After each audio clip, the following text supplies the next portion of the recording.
જય મુરલીધર, હું આમાભાઈ આહિર. મિત્રો, 6 એપ્રિલ 2026ને સોમવારના રોજ તામિલનાડુની મદુરાઈ કોર્ટે તામિલનાડુ પોલીસના 9 પોલીસકર્મીને કસ્ટોડિયલ ડેથના કેસમાં ફાંસીની સજા સંભળાવી. હા, એ વાત સાચી છે. એ માત્ર કસ્ટોડિયલ ડેથ નહોતું, આખા ભારતની પોલીસને શર્મસાર કરે એવું આ કૃત્ય હતું. ભારતની કાયદો વ્યવસ્થા ઉપર સવાલો ઊભા છતાં ભારતની પોલીસ સિસ્ટમ ઉપર આ કેસે સવાલો ઊભા કર્યા હતા. આ અપરાધને માફ ન કરી શકાય, ક્યારે સહન ન કરી શકાય એવો અપરાધ હતો. એ અપરાધના કેસમાં 9 પોલીસકર્મીને ફાંસીની સજા આપવામાં આવી, મદુરાઈ કોર્ટે તામિલનાડુની. આ વિડીયોના અંત સુધી મંડા રહેજો. આમાં હું તમને તેની ટોટલ ડિટેલ આપીશ. પોલીસે કોને કસ્ટડીમાં લીધા, ક્યારે લીધા, એનો પોસ્ટમોર્ટમ રિપોર્ટ શું હતો, કેસ સીબીઆઈને સોંપાણો, સીબીઆઈની ચાર્જશીટ શું હતી, કેસ ચાલ્યો એ ટ્રાયલ દરમિયાન શું થયું, એની ટોટલ હું તમને વિગતે વાત કરીશ. મિત્રો, તામિલનાડુના સાથનકુલન સિટીમાં એક જયરાજ નામનો વ્યક્તિ મોબાઈલની દુકાન ધરાવતો. તામિલનાડુમાં 2020માં જૂન મહિનામાં કોરોના ચરમસીમાએ હતો. એ ટાઈમમાં લોકડાઉનનો ટાઈમ હતો અને દુકાનો ખુલવાનો ટાઈમ આપેલો કે આટલા ટાઈમથી આટલા ટાઈમ સુધીમાં આ દુકાનો ખુલવાની, આટલા ટાઈમથી આટલા ટાઈમ સુધીમાં દૂધની દુકાનો ખુલવાની, આટલા ટાઈમથી આટલા ટાઈમ સુધીમાં મોબાઈલની દુકાનો ખોલવાની, આટલા ટાઈમથી આટલા ટાઈમ સુધી શાકભાજીની દુકાનો ખોલવાની, આવો ટાઈમ બહાર પાડવામાં આવ્યો હતો સરકારશ્રી દ્વારા. એમાં મોબાઈલની દુકાન ખોલીને બેઠેલા પી જયરાજની દુકાન રાતે 7:30 વાગે ખુલી હતી. સાથનકુલમ પોલીસ આવે છે. જયરાજને દુકાન કેમ ખુલ્લી રાખી એવું કહીને ધમકાવે છે અને સાથે પોલીસની જીપ્સીમાં બેસાડીને પોલીસ સ્ટેશન લઈ જાય છે. મોડી રાત્રે અને એની અટક કરે છે. જયરાજની મોડી રાત્રે એના પુત્ર જે બેનિક્સ, એને ખબર પડે છે કે મારા પિતાશ્રીને પોલીસ લઈ ગયા મોબાઈલની દુકાનેથી. રાતે એ પોલીસ સ્ટેશન જાય છે. એનો પુત્ર, જયરાજનો પુત્ર જે બેનિક્સ જાય છે, એને પોલીસ ધમકાવે છે, મારે છે અને એને પોલીસ અટક કરી લે છે. બંને પિતા પુત્રને રાતભર પોલીસ કર્મી મારે છે. એટલો મારે છે કે એની સાંભળી ફાટી જાય છે અને શરીરના અંદરના ઓર્ગન ડેમેજ કરી દે છે. આટલો મારે છે, આટલું શરમસાર કૃત્ય કરે છે. તામિલનાડુના 9 પોલીસકર્મી વારાફરતી રાતભર અને કસ્ટડીમાં મારે છે, અત્યાચાર કરે છે. એના પછી બીજે દિવસે આવે છે 20 તારીખ. 20 જૂનના રોજ એ મેજિસ્ટ્રેટ સમક્ષ એને રજૂ કરીને પછી કોવિલપટ્ટી સબ જેલમાં મોકલી આપે છે. સાચા ખોટો કેસ કરે છે, ખોટું લખાણ કરે છે, ખોટો કેસ કરે છે અને કોવિલપટ્ટી સબ જેલમાં મોકલી આપે છે. કોવિલપટ્ટી સબ જેલમાં જ્યારે મોકલવામાં આવ્યા ત્યારે એને એટલી શરીરમાં પીડા થતી હતી કે શરીરમાંથી એટલું બ્લડ નીકળતું હતું કે 2-3 વાર આ શર્ટ કે ટી શર્ટ અને જે લુંગી પહેરી હતી એ લુંગીને બદલાવવી પડી હતી. કપડાં આખા બદલાવવા પડ્યા હતા 2 થી 3 વખત. એટલા શરીરે ઘાવ હતા, એટલું શરીરે બ્લડિંગ થતું હતું અને એટલો આ મારવામાં આવ્યો હતો. સાંભળીને ફાડી નાખવામાં આવી હતી, અંદરના ઓર્ગન ડેમેજ કરી નાખવામાં આવ્યા હતા. ત્યાં જેલ એન્ટ્રી કરાવીને પછી પોલીસ ત્યાંથી નીકળે છે ને જેલ એન્ટ્રી થાય છે 20 જૂનના રોજ. 19 જૂનના રોજ અટક કરીને આખી રાત મારે છે, દિવસ આખો મારે છે. સાંજકના ટાઈમે મેજિસ્ટ્રેટ મેજિસ્ટ્રેટ સમક્ષ હાજર કરીને પછી હાંજકના ટાઈમે કોવિલપટ્ટી સબ જેલમાં મોકલી આપે છે. કોવિલપટ્ટી સબ જેલમાં ગયા પછી આની બંને પિતા પુત્રની હાલત એટલી નાજુક હતી કે એમાંથી પિતા પુત્ર બંનેને રાત્રે 20 તારીખના રાત્રે કોવિલપટ્ટી સબ જેલથી કોવિલપટ્ટી સરકારી હોસ્પિટલમાં દાખલ કરવા પડ્યા. પિતા પુત્ર બંનેને પિતા પુત્રને ત્યાં દાખલ કર્યા અને 22 જૂનની મોડી રાત્રે સાંજે 9 વાગે પુત્ર બેનિક્સનું મોત થાય છે. પોલીસના મારવાથી મોત થાય છે. 22 તારીખની રાત વીતે છે, સવારે 23 તારીખ થાય છે. એ મોર્નિંગમાં 23 તારીખે 5:40 પિતા જયરાજનું મોત થાય છે. એમ પોલીસના મારવાથી બંને પિતા પુત્રનું મોત થાય છે. મામલો બહુ ઉપર સુધી જો લોકોએ ધરણા પ્રદર્શન કર્યું. સડકથી લઈને સંસદ સુધી આ મુદ્દો ઉછળ્યો. સોશિયલ મીડિયામાં વિરોધ પ્રદર્શન થયું. વિરોધ લોકોએ ચાલુ કર્યા. પોલીસ સ્ટેશન ઉપર લોકોની ભીડ જમા થઈ ગઈ. પોલીસ વિરુદ્ધ નારા લગાવ્યા. પોલીસનો વિરોધ કર્યો. લોકો રોડ ઉપર આવ્યા, લોકો રસ્તા ઉપર આવ્યા અને પોલીસનો વિરોધ કરવા લાગ્યા. આખા ભારતને ઝકઝોરી નાખી એવો આ કેસ હતો. થોડોક ટાઈમ થાય છે પછી લોકલ પોલીસ આ કેસની તપાસ કરે છે. લોકલ પોલીસ તપાસ કરે છે અને પબ્લિકના વિરોધ વચ્ચે અને મદ્રાસ હાઈકોર્ટની દખલથી સરકારે આ કેસને CBIને સોંપે છે જાંચ કરવા માટે. મિત્રો, પબ્લિકે એટલી ધરણા પ્રદર્શન કર્યા, વિરોધ પ્રદર્શન કર્યા, લોકોએ સોશિયલ મીડિયામાં વિરોધ કર્યો, સડકથી લઈને સંસદ સુધી આ મુદ્દો ઉછળ્યો, આનો વિરોધ થયો. પછી આ કેસ CBIને સોંપાય છે અને CBI આ કેસની તપાસ કરે છે. એમાં CBIને મુખ્ય પુરાવા રૂપી આ જે કસ્ટોડિયલ ડેથ હતું એના મુખ્ય પુરાવા રૂપી પોલીસને એનું PMનો રિપોર્ટ CBI લે છે. PMનો રિપોર્ટ CBI પાસે આવે છે. એ આ પ્રમાણે એના PMનો રિપોર્ટ હતો. મિત્રો, PMનો રિપોર્ટ અનુસાર CBIએ જે PMનો રિપોર્ટ કોર્ટમાં જમા કર્યો, આપણે એના વિશે વિગતે વાત કરીએ. PM રિપોર્ટ અનુસાર પિતા અને પુત્ર બંનેના શરીર ઉપર ગંભીર ઈજાના નિશાન હતા. પુત્ર બેનિક્સના શરીર પર 13 જેટલી ગંભીર ઈજાઓ હતી, જેના કારણે આજે PM રિપોર્ટ આવ્યો, જેના કારણે પોલીસને ફાંસીના માસડા સુધી પહોંચાડ્યા. આ PM રિપોર્ટનો મોટો પુરાવો. બેનિક્સના શરીર ઉપર 13થી વધારે ગંભીર ઈજાઓ જોવા મળી હતી. અને પિતા જયરાજના શરીર પર પણ લાઠીથી મારવાના કારણે લોહીની ગાંઠો અને ઊંડા ઘા થઈ ગયા હતા. પ્રાઇવેટ પાર્ટ પર પણ અત્યંત ક્રૂર રીતે હુમલો કરવામાં આવ્યો હતો. આ PM રિપોર્ટમાં સામે આવ્યું. શરીરના અલગ અલગ ભાગે એટલી નિર્દયતાથી મારવામાં આવ્યો હતો કે ચામડી ફાટી ગઈ હતી અને સ્નાયુઓને નુકસાન થયું હતું. મિત્રો, આ છે PM રિપોર્ટ. હજી આગળનો આપણે PM રિપોર્ટ જોઈએ તો એનું મોત હેના કારણે થયું એ PM રિપોર્ટમાં આવ્યું. એનું મોત થયું તો એને સેપ્ટિસિમિયા એટલે ગંભીર ઈજાઓ અને ઘામાં શેપ લાગવાને કારણે લોહીમાં ઝેર ભળી ગયું હતું, ઝેર ફેલાઈ ગયેલું હતું. એના કારણે એનું મોત થયું છે. બીજો એનો જે મોતનું કારણ તો મલ્ટિપલ ઓર્ગન ફેલ્યુર.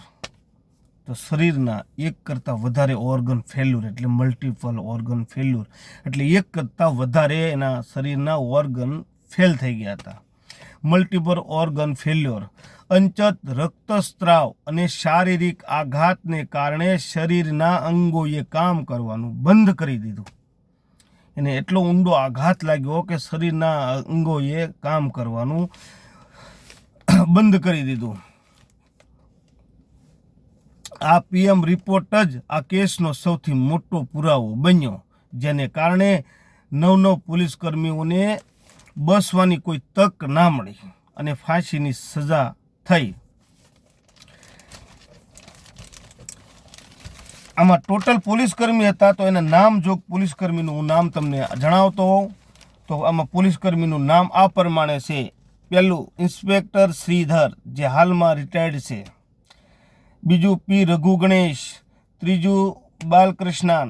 ચોથું મુરુગન, એસ મુરુગન. પાંચમું એ સામીદુરાઈ. છઠ્ઠું મુથુરાજા. સાતમું એ એસ શેલાદુરાઈ. નવમું થોમસ ફ્રાન્સિસ. આઠમું સોમન ફ્રાન્સિસ ને નવમું વેલ્લુમુથુ. આ 9 પોલીસ કર્મીના આ કસ્ટોડિયલ ડેથમાં નામ હતા.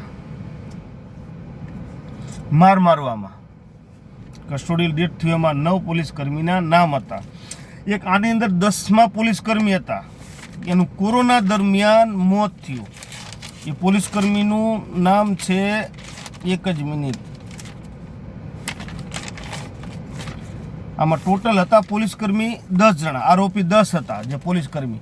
એમાં એક જે પોલીસ કર્મી હતા ઇન્સ્પેક્ટર પાલદુરાઈ, એનું ટ્રાયલ દરમિયાન પીએસઆઈ હતા, પોલીસ સબ ઇન્સ્પેક્ટર. ટ્રાયલ દરમિયાન 2020માં કોરોનાના કારણે મોત થયું. એ એક છૂટી ગયા, એનું મોત થયું. એટલે હવે 9 પોલીસ કર્મી રહ્યા. આ કેસની અંદર 9 પોલીસ કર્મીને ફાંસીની સજા કોર્ટે સંભળાવી. આ આપણે એનો પીએમ રિપોર્ટ આપણે જણાવી દીધો કયા કારણેથી મોત થયું. સીબીઆઈ પાસે સ્ટ્રોંગ આ પુરાવો હતો. હવે આની ઉપર કલમ કઈ લાગી, આની ઉપર અલગ અલગ 7 પ્રકારની આની ઉપર કલમ લાગી હતી. આજે પોલીસ કર્મી જેમને ફાંસીની સજા આપવામાં આવી છે, ફાંસીની સજા જેમને કોર્ટે મુકરર કરી છે, એ 9 પોલીસ કર્મી વિરુદ્ધ આ કલમ દ્વારા કોર્ટમાં ટ્રાયલ ચાલી, કોર્ટમાં કેસ ચાલ્યો. તો એની કલમ લાગી 302 મર્ડર. કોઈ પણ વ્યક્તિનો ઈરાદાપૂર્વક જીવ લેવો, હત્યા કરવી, મર્ડર કરવું, એ 302. આની સજા તો આપણે જોઈએ તો આજીવનથી લઈને મોત સુધી છે, બરાબર છે. પછી બીજી કલમ લાગી 342 ગેરકાયદે કેદ રાખવું, કોઈ પણ વ્યક્તિને ગેરકાયદેસર બંધક બનાવવો, એટલે 342. પછી 195 ખોટા પુરાવા આપવા અથવા બનાવવાની મદદ કરવી.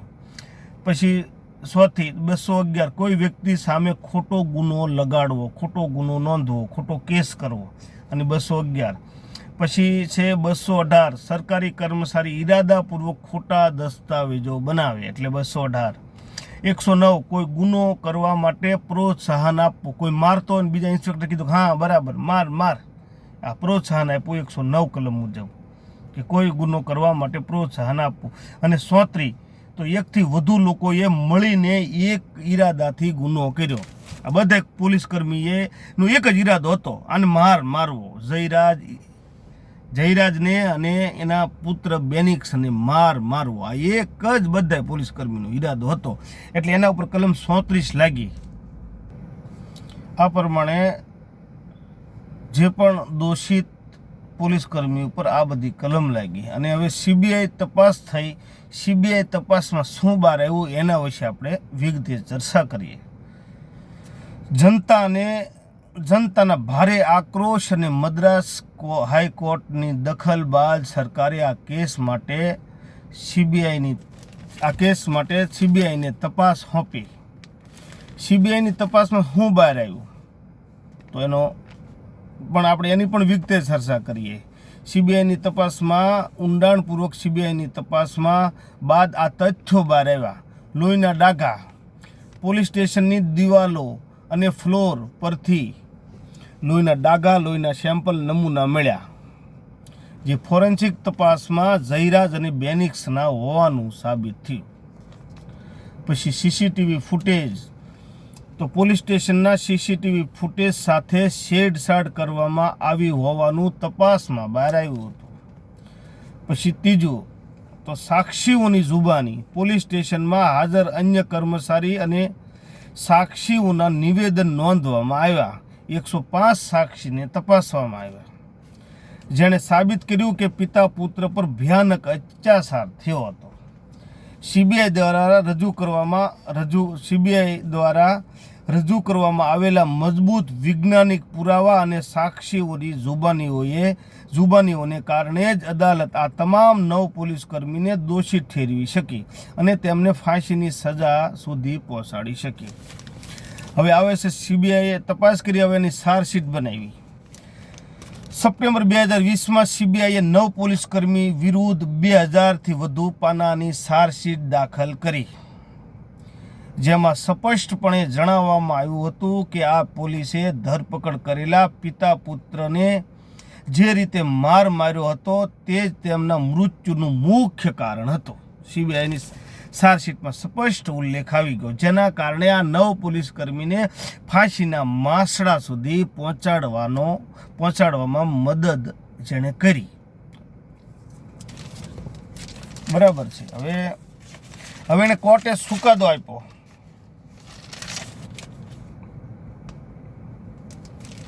મદુરાઈની કોર્ટે આને ચુકાદો આપ્યો. બરાબર છે. દોષિત જાહેર ક્યારે કર્યા? 23 માર્ચ 2026ના રોજ તમામ 9 પોલીસકર્મીઓને પિતા પુત્રની હત્યા માટે દોષી જાહેર કરી દીધા. પછી ફાંસીની સજા તો 6 એપ્રિલ 2026ને સોમવારના રોજ અદાલતે આ કેસમાં રેરેસ્ટ ઓફ રેર. તો તમને પ્રશ્ન થાય કે આ રેરેસ્ટ ઓફ રેર એટલે શું?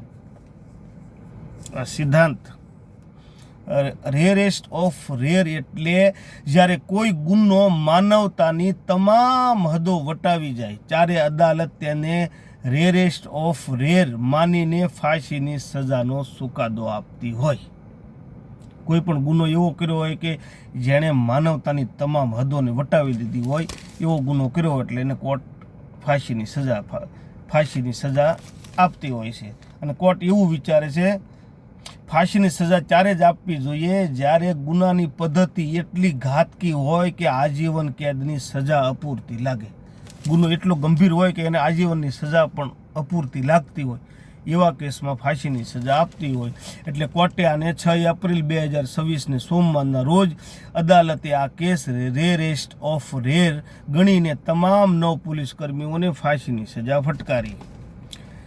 જજ કોણે સજા આપી? તો જજ જી મુથુકુમારે આ ચુકાદો આપતા નોંધ્યું હતું, આ નોંધ કરી હતી કે જનતાનું રક્ષણ કરવાની જવાબદારી જેમના પર હતી તેમણે સત્તાનો દુરુપયોગ કરીને આ ક્રૂર કૃત્ય કર્યું છે, તેથી તેમને કડકમાં કડક સજા અનિવાર્ય છે અને ફાંસીની સજાથી નીચે કોઈ સજા ના હોઈ શકે. વિચારીને કોર્ટે એને સજા આપી અને આ 9 પોલીસકર્મી કસ્ટોડિયલ ડેથ કસ્ટડીમાં રાખીને એટલો માર્યો પિતા પુત્રને તામિલનાડુમાં કે એ માણસ તામિલનાડુના સાથનકુલન શહેરમાં પોલીસ સ્ટેશનમાં રાખીને એટલો કસ્ટડી માર્યો કે પિતા પુત્રને મોતને ભેટવું પડ્યું. તમે વિચારો, આખા ભારતની પોલીસને શર્મસાર કરે એવો આ કે ગુનો હતો. અને મિત્રો, આપણે તો પહેલા વિડીયોથી જ કહીએ કે ભાઈ પોલીસ કર્મીને કાયદાની પોથીમાં જે લખ્યું છે એ જ કરો, બહારનું ન કરો. આ તમારો મામલો જ્યારે અદાલતમાં જાય છે ને ત્યારે બસાવવાવાળું કોઈ નથી હોતું. હવે તમે વિચારો, આ પોલીસકર્મી છે એ જેલમાં છે એટલો ટાઈમથી, સમજ્યા તમે? આ પોલીસ જે કર્મચારી છે એ જેલમાં છે. આ પોલીસકર્મી 5 વર્ષ 9 મહિના અને 7 દિવસ જેલમાં રહ્યા, જેના ટોટલ દિવસો થાય છે 2111 દિવસ. ત્યારથી આ પોલીસકર્મી જેલમાં છે. અને હવે એટલા ટાઈમ પછી ટ્રાયલ ચાલી, એટલા ટાઈમમાં કેસની ટ્રાયલ ચાલીને અંતે 5 વર્ષ 9 મહિના 7 દિવસ પછી ફાંસીની સજા સંભળાવી. જો એટલે આપણે કહીએ છીએ કાયદાની પોથીમાં જેટલું હોય એટલું કરવું, કોઈ એક્સ્ટ્રા ઓર્ડિનરી નથી કરવાની. એક્સ્ટ્રા ઓર્ડિનરી કરશો તો તમારે ભોગવવું પડશે. તમે પબ્લિકને જાહેરમાં પણ માર મારશો, કોઈને માર મારશો ગુનેગારને જાહેરમાં તો પબ્લિક તાળીઓ પાડશે, પોલીસ જિંદાબાદ કરશે, વંદે માતરમના નારા લગાવશે, નેતાઓ ખુશ થશે, તમારા જે પણ સાહેબો હશે એ ખુશ થશે, તમારી સરકાર પણ ખુશ થશે. લેકિન જ્યારે આ મામલો અદાલતે પહોંચશે ત્યારે તમને બસાવવાવાળું કોઈ નહીં હોય. એ વસ્તુનો ખ્યાલ રાખો. બસ આજના વિડીયોમાં આટલું જ. જય હિન્દ, જય શ્રી કૃષ્ણ, જય મુરલીધર.